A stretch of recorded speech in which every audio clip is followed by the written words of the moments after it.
rabbiyow ibar sidii aan uga fogaan lahaa murugada iyo ciriiriga goortii aan u baahanahay inay ii rumowdo arrin adiguna aadan ila rabin oysan ii ahayn mid khayr ah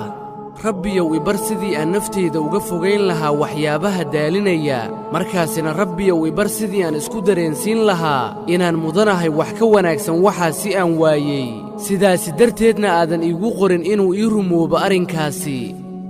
rabbiyow ibar sidii aan uga raali noqon lahaa rabitaankaada anigoonan cidna ka sugaynin inuu iga farxiyo aanan adiga ka ahayn rabbiyow ibar sidii aan ugu samri lahaa dhibaatooyinka xanuunnada iyo mushkiladaha nolosha oo iga yeel mid adag rabbiyow ibar sidii aan iskaga tiri lahaa ilinta kadibna aan u dhihi lahaa allah ayaa mahad iska leh xaalad walba rabbiyow ibar sidii aan ugu noolaan lahaa ruuxaad adigu noolaysay kadibna aad jeclaatay rabbiyow ibar sidii aan ugu sii socon lahaa waddadii nolosha anigoo yaqiinsan inaad adiga macayga tahay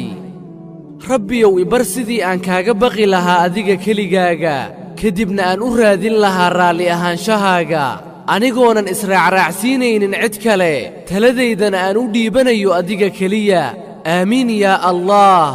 waa walaalkiina yaasir mukhtaar oo idinla doonaya guusha labada daarood rabbi hayna siiyee wassalaamu calaykum waraxmatullaahi wabarakaatuh